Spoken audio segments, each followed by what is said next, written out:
Okay, I'm here with Gabriel Baca. Tell me about yourself.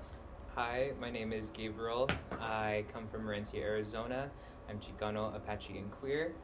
Um, Always grew up in southeastern Arizona, about third generation of mine workers. I'm a first generation college student graduating with my bachelor's in anthropology from Arizona State University. I am an incoming PA student over at Northern Arizona University, class of 2027, and I look forward to this conversation with Emily. Okay, so question number one is what are some traditions or customs from your Native American and Mexican heritage that have had the most significant impact on your life? I will say that it's a little bit hard from my family's perspective. Our grandmother is a boarding school era child, and so a lot of the erasure that happened within our familial line came from that. Our Nana specifically went to Fort Apache boarding school up in White River, Arizona, with her and her adoptive sister. And so she was born before the era of ICWA. ICWA is the Indian Child Welfare Act.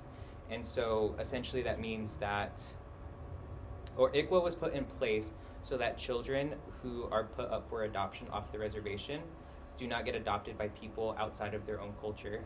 That ICWA protects children and that people who want to adopt children from a specific tribe, they'll prioritize people from that tribe to be able to adopt those children. So our family was not one of those instances where ICWA was in place. And so in terms of traditions and beliefs, I think it's more of a spiritual type of understanding, because a lot of the stuff that we learned from our Nana specifically is just being in tune with nature, being one with the river from where we grew up, because we grew up in a river valley in Morenci. And so that's a lot of the customs that we're used to, is just paying homage to what's in and around and right next to us. That was awesome. How do your cultural values influence your interactions with family, community, and others? So as I look forward to PA school, I think it determines a lot of my own perspective on life, especially too because there's a certain knack, or I shouldn't say knack, there's more of a calling in terms of reparations for people like our family, especially too because the history is so clearly written out in our home landscape about how indigenous peoples were forcibly removed, killed. They even talked about having scalping parties in downtown Clifton and Chase Creek, or they would have murder camps out towards Blackjack, or stuff like that. Yeah. And so I think in the perspectives of how we go about healing and providing more services to people, I think that guides a lot of my perspectives, especially being as a provider later on in our home community, because that's the goal, is that I want to serve our community back home. I want to be able to just provide, add spaces of healing. So yeah.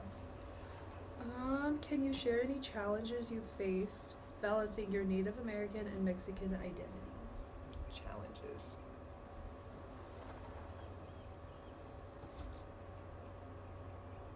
I think a lot of this conversation is determined by not being enough of one thing, especially being a mixed race person. It's like my Spanish is okay, and that's a given, but I'll still never be Mexican enough for the people that are fluently speaking Spanish. Or even if I am half Native, it's I'll never be Native enough because I don't present Native. You know what I mean? Or even being queer too, being queer in that space, it's I don't feel like it's all encompassing. It really is a blend of all these different identities, and you'll never be enough of one thing. But again, that it's the changing that perspective, that narrative. It's okay. I'll blend into so many different communities. I'll find so many different spaces for myself. But it is a challenge, because I think you always kind of have to preface your own cultural background in order to be able to include yourself into certain spaces. So it is a challenge, but at the same time, you have to be open to the criticism, open to the conversations that you have with people, because my experience is going to be so much different than, say, another person, or even a patient that I have too. Although I embody these identities, it'll never be the same as somebody who fully grew up on a reservation or somebody who fully grew up in Mexico. Yeah. if that makes sense. No, I feel like I totally get that too. Because especially Mhm. just at Home Depot, like I don't speak any Spanish, and people always assume that, so they'll Mhm. just come up to me speaking Spanish, and whenever I tell them I don't speak, it's like all of a sudden like, Yeah. oh, you're one of those. Yeah, exactly. You know, it's Especially because crazy. jeans and like just how you present outwardly. Like Yeah. I'm a very white passing person. Like I will admit Yeah. that. Like, and there's certain privilege that comes with me being this representation as a person versus like my brother. My brother has a lot different of a lived experience than I have, especially him being darker complected, Yeah. curly hair, a lot taller. And like even there was instances of like going to the local stores and him being accused of stealing versus me, even though we're both in the same interactions. Our nana was with us too, but there would be an outward projection onto him versus me just because of our own appearances. Yeah. So it's like stuff like that. Works. Oh shoot, sorry. How do spirituality and religion play a role in your cultural background, and have they ever shaped your beliefs? Ooh, so there was a time when I used to go to catechism. So specifically, like I was being brought up in a Catholic setting. And so my mother also like married to my father, and that was very important to them when they were first getting married. She ended up being involved in the church herself, and so she followed Catholicism, got baptized and everything before they had me. Interesting. I didn't know that. Okay. And so I was also brought up in that sector too, but as in the case of a crumbling divorce with parents, there's less there's more leniency in terms of like what I want to do with my own like religious belief. And honestly, there's not a big emphasis on it now. Honestly, I would say I'm more agnostic, if anything. I think more so embodying that spirituality of like being close to nature, being a steward of the land, and like just giving back to the people who represent you and your community is the biggest thing. So yeah, there's a lot of different realms of religion that have played into my sector of life, but overall, it's the experience for sure. Yeah, it's interesting. I feel like I've never known that. Yeah. In what ways do you see your culture evolving, especially with younger generations, and what traditions do you hope to pass down? Ooh. What I hope is that people, especially in current times right now, are more actively or outwardly being outspoken. I think that's a big thing. A lot of fear comes from being outspoken, especially in a lot of different realms. Like I work in the rural and indigenous sector, so I work as a clinical resource equity coordinator. Essentially, that means that I'll have a doctor call from a critical access hospital and I help transfer their patients. So a lot of the facilities that we serve are predominantly under-resourced. They don't have enough providers in their areas, and they don't have any services or specialties that patients actively need. And so you're sending patients like 3, 4 hours, 5 hours away. And it's like, if not me, who's going to do this? Like, if not me, who's going to actively try to have these conversations about why certain populations of people need things? So I think people need to be more vocal. People need to be less afraid of certain repercussions that will come without being an activist or an advocate. So that's my hope. That's what I hope to pass down, especially be a mentor to younger people too, because I've honestly relied so heavily on mentors throughout my career. And especially because they've helped me get into PA school. They've helped me like establish so many different connections, and so that's the goal. Eventually, to become a mentor for another generation of kids. But in terms of how I see, you said my culture change? Culture, evolving. Evolving. I see it as being more inclusive too, especially as things diversify. Because in our current political state, I think community, it really is that thing that we all have to rely on. Because at the end of the day, I don't want to speak too much about politics, but politicians will not be for the people. The people are for the people. Absolutely. That's what it has to be. Like, you rely on each other's neighbors, you rely on kin, you rely on so many different other avenues to be able to support certain missions. And I think that's how I see it evolving, is that people rely more on community. More now than ever. How do language and dialect play a role in your cultural identity? Do you speak or understand any indigenous or Spanish languages?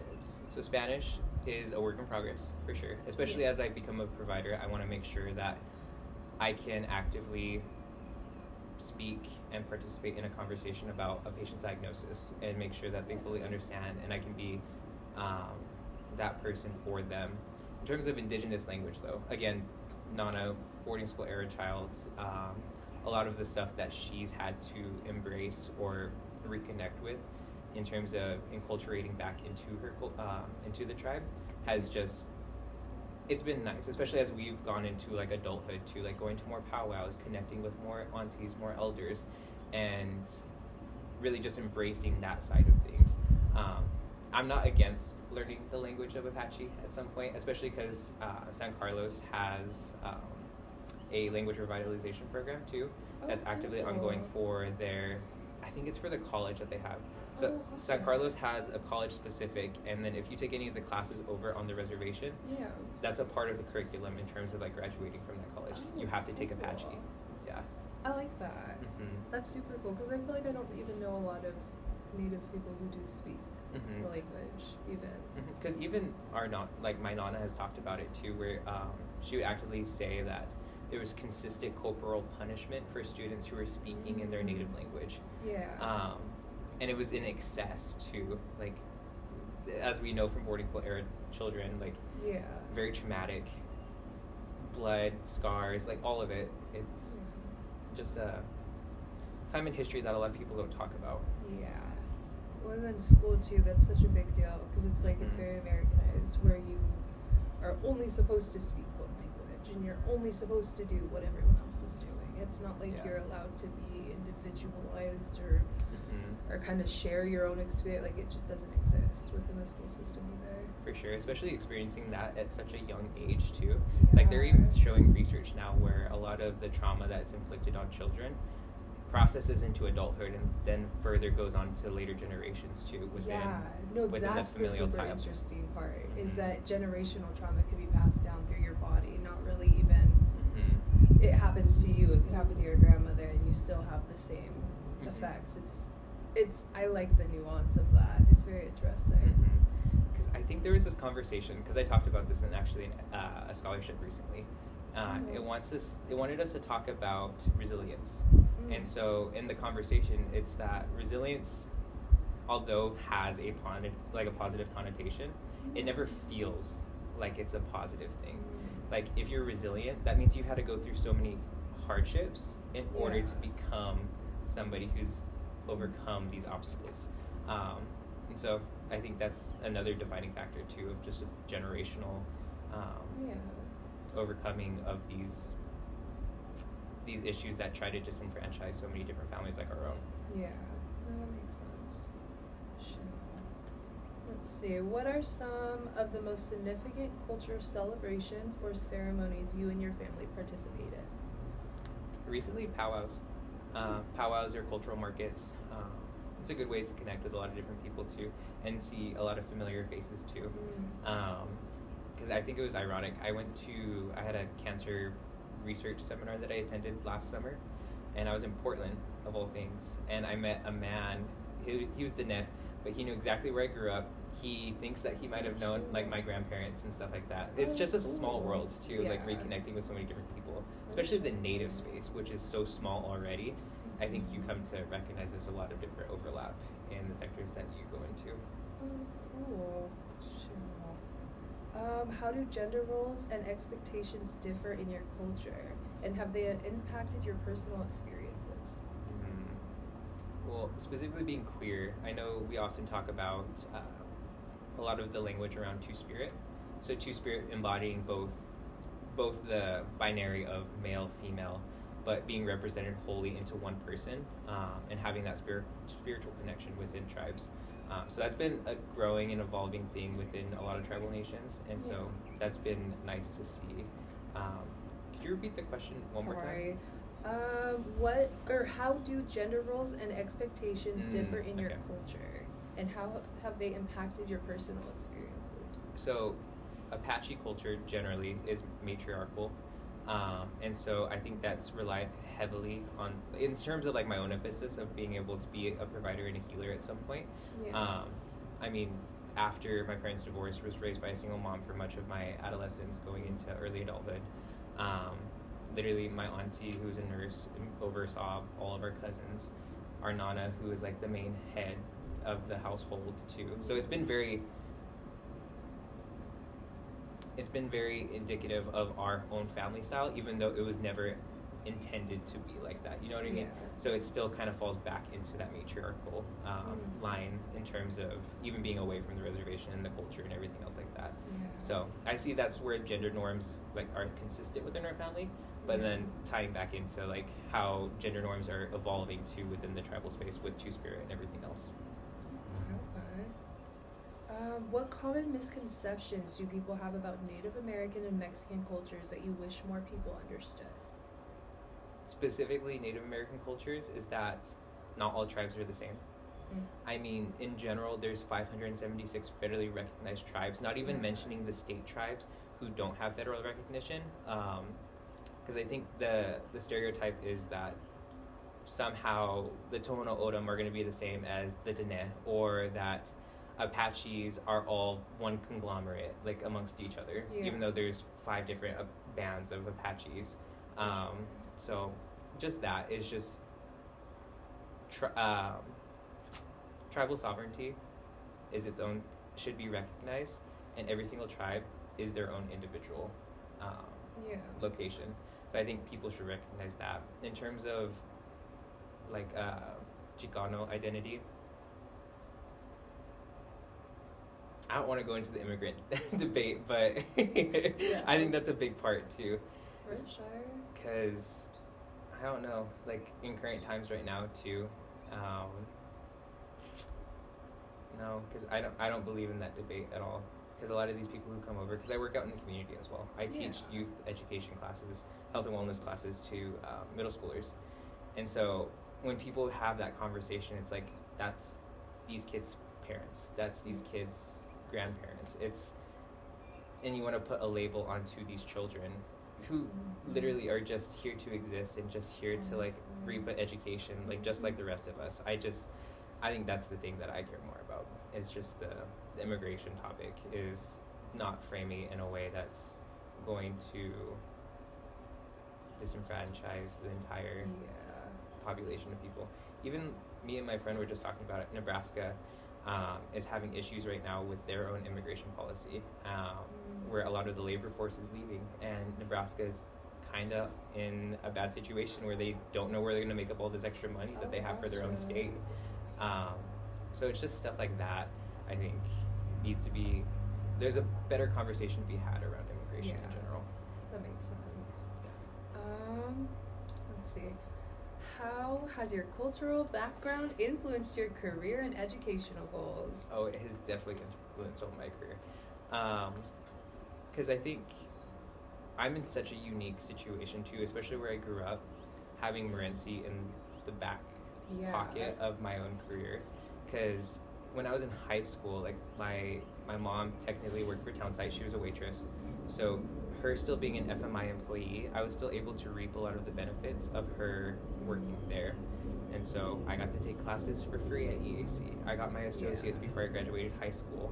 I'm Native and I'm Chicano, and I was able to reap so many different scholarships based off of my own identity and be able to go to UCLA, graduate from ASU. And so I've been very lucky in that regard. But in the conversation around DEI and how that is such a target, or it's such a, a buzzword now in terms of everything that's going on, I think, I hope that it still stays in effect in order for other students like me to be able to reach positions that they otherwise would not have access to. So I think that's how it shaped a lot of my own thing too, especially since I got so much support from San Carlos. I've gotten support from the Hispanic Scholarship Fund. It's like eventually the goal is to work back here in either Phoenix or in Safford and serve home communities, because I mean it really is a dichotomy. Well, it really is a diverse population regardless. Yeah, I was going to say, because Safford, Thatcher, Morenci, that whole area is so much more diverse than I think people know. Especially over the years, it's gotten so much more diverse. I I think in part that is because of the mine. The Absolutely. mine brings such an influx of different people Yeah. to our area. So, yeah, Yeah, it's that's the interesting. hope. We'll see. For sure. Shoot, I would love to have you back in town. Are there any myths, legends, or folk tale you grew up hearing from your culture? Which one is your favorite? Our Nana used to be funny. She would she would tell us that if we whistled at night, that there would be a skinwalker that would come and find us.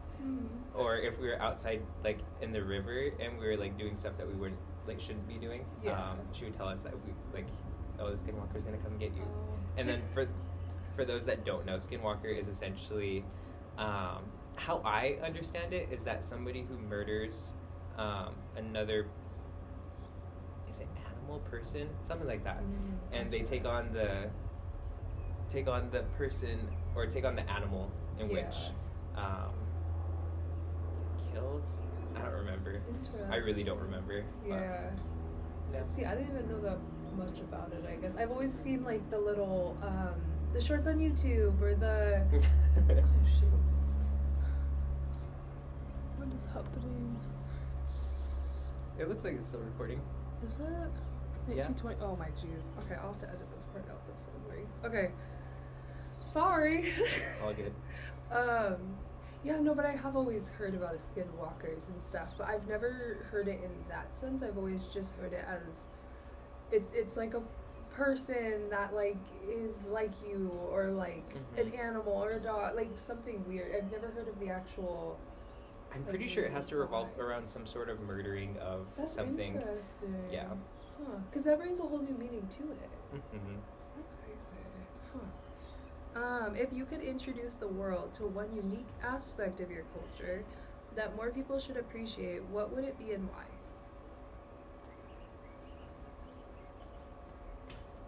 One thing.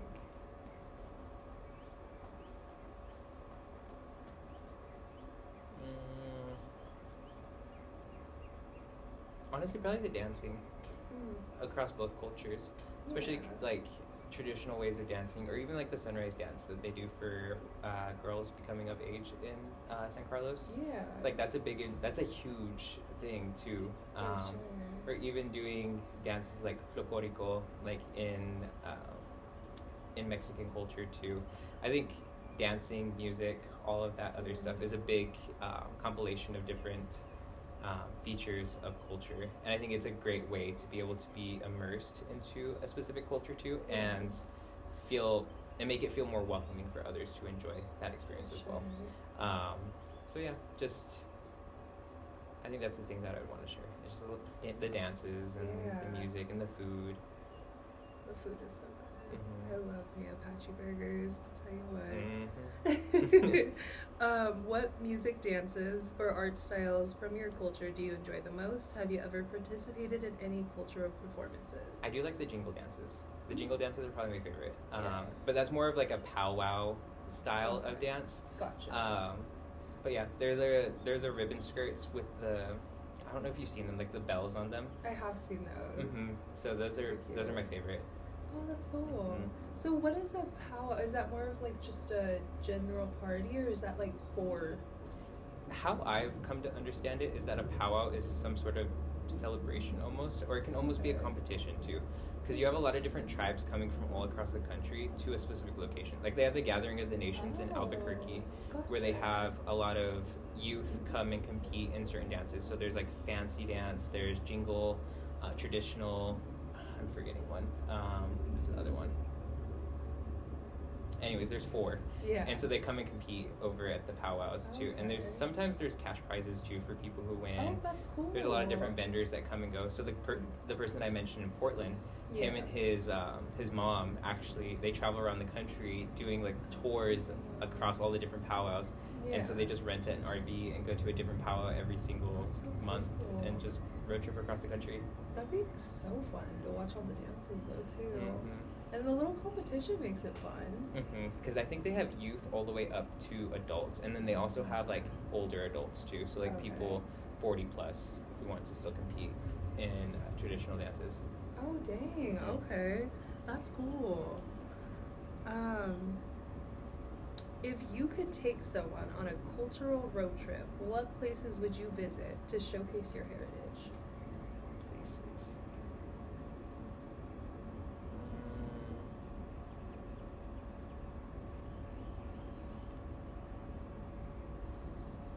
To understand the beauty of like our area, I think either just because it's the area that we grew up in, Mount Graham is a very like important place. Like it's a sky island. It's very historical to the Apache. Because I don't know if people know this, but Apaches were very nomadic, meaning that they would travel back and forth between different biomes throughout the seasons of the year. Gotcha. And so Mount Graham was a significant place for that. So was the Chiricahuas down south towards Wilcox. Or like the Gila Cliff dwellings. There's a lot of Apache sites that are just scattered throughout our area. Like Point of Pines too is another one. Yeah. So just in our own geographic area, I would say like those ones. In terms of you wanting to go experience like other indigenous sites too, you probably could go to like Canyon de Chelly. Canyon de Chelly is a very significant monument for the Diné up north. Yeah. And so that one, I think of other places. None that come to my mind, but those are just the big ones that I remember here in Arizona. That's cool though. I didn't even know about the cave dwellings that you were talking about. The Gila Cliff dwellings? Yeah, I've never heard It's of in that. New Mexico. Huh. Just across the border. Oh, gotcha. It's near Silver City. That's interesting. Mm-hmm. Huh. Is it like by Glenwood? Mm-mm. No. Okay. Pretty well. I mean, it's not far from Glenwood. Okay, but it's like okay. It's in that general area. Gotcha. Yeah. That's like the only town I know that's like right on the border. Mm-hmm. Okay. Those are all my questions. Thanks for chatting with me. Of course. I gotta edit it now when I don't want